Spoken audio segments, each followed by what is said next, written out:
Nimefarijika kuona kwamba hatua hizi ambazo zinaendelea za kilimo cha mpunga sasa kuna mafanikio kiasi, alhamdulillah. Kwa kweli zamani tulikuwa tunalima kwa mkono kila kitu, tunavuna kwa mikono na kipato wenyewe kilikuwa ni kidogo sana. Leo nimefarijika kuona kwanza hii hatua ambayo na mimi nimepata nafasi ya kutumia mashine kwenye uvunaji. Lakini nimeambiwa hatua karibu zote kutoka mwanzo mpaka mwisho kuna utaalamu wa kimashine ambao unasaidia kwa wakulima wetu. Na taarifa mlionipa ya kuongezeka kwa mazao, kwa maana ya mtu alikuwa analima robo eka anapata polo 10, sasa hivi imekuja mpaka polo 22. Au anapata chini ya polo 10 kwa robo eka, lakini sasa hivi tumefika mpaka polo 22. Kwa hiyo hii ni hatua nzuri, alhamdulillah, tunashukuru. Lakini tunapaswa tuifanye sasa kwa maeneo yote, maana hili ni eneo maalum ambalo tumeliweka kwa ajili ya kilimo hichi cha umwagiliaji. Kazi kubwa imefanyika hapa, tunao wafadhili wetu wametusaidia. Bahati njema mimi nilikuwa napata muda mrefu wa kuja wakati ule mwanzo niliona matayarisho haya, lakini mavuno yana tofauti kulingana na muda uliopita. Sasa maelekezo yangu kwenu, tuwape elimu wananchi, waelewe kwanza. Manake wananchi, wakulima wetu bado wana ukulima ule wa kizamani, na waelewe kwa sababu uwekezaji kwenye eneo hili, wawekezaji wapo, wanaweza kuja kuwekeza wakalima kisasa, na wananchi wetu pia wakafaidika zaidi.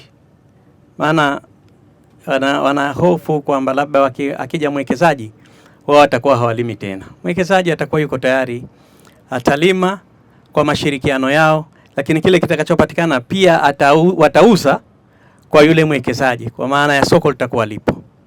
Sasa nadhani kitu muhimu sana kwenye eneo hili ni taaluma. Tuendelee kuwapa taaluma wa wakulima wetu ili wafahamu umuhimu wa uwekezaji kwenye kilimo, na tuwatoe wakulima wetu kwenye taaluma ya kizamani tuwapeleke kisasa. Kama leo tunaweza kulima kisasa, tunaweza kuvuna kisasa, tunaweza kufanya shughuli nyingine kisasa, kwa nini tushindwe kuwasaidia wakulima wetu? Nguvu kubwa ambayo tunaweza kuifanya, ya kwanza ni elimu, lakini la pili ni uwekezaji. Na tuwaelimishe, manake najua watu wacheju hapa, wakija mwekezaji wao watakuwa hawana pahala pa kulima. Sio hivyo. Kazi yao itakuwepo na matija yao itakuwa kubwa zaidi. Kile ambacho walikuwa wanakipata wakati wa kilima kwa mkono, watapata inawezekana mara 4 au mara 5 zaidi kwa utaalamu huu ambao utatumika. Inakuwa ngumu kidogo kuwashawishi watu wengine kwenye maeneo haya, lakini Mheshimiwa Waziri uhalisia kwamba mafanikio yapo, na hatua kwa kweli tulivyokuwa juzi sivyo tulivyokuwa jana, na tulivyokuwa jana sivyo tulivyo leo, na haya mambo yanawezekana. Mimi binafsi nimefarijika leo, nimepata kujionea mwenyewe kwamba namna ambavyo wanaweza kuvuna hii mashine yetu, na yule mtaalamu pale alikuwa ananiambia uwezo wao wa kuvuna kwa siku, wanaweza kuvuna karibu eneo lote ile, wanaweza kulivuna mara moja tu. Kwa hiyo hii ni hatua kubwa na ni hatua muhimu kwa wananchi wetu, lakini ni hatua muhimu kwa serikali yetu. Sasa kazi kama hii inatakiwa ifanywe maeneo yote ya kilimo. Bado tunakwenda kulima kilimo cha kujikimu wenyewe. Tunapaswa sasa tutoke kwenye kilimo cha kujikimu twende kwenye kilimo cha biashara.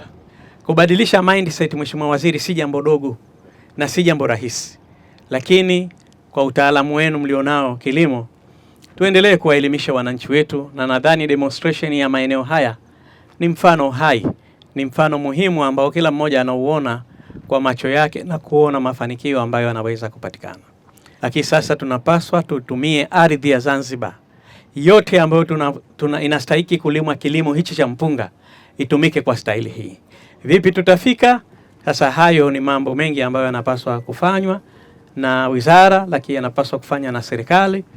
Tuendelee kuwashawishi wananchi na wao waingie katika utaratibu kama huu, na hatimaye tuweze kupata tija.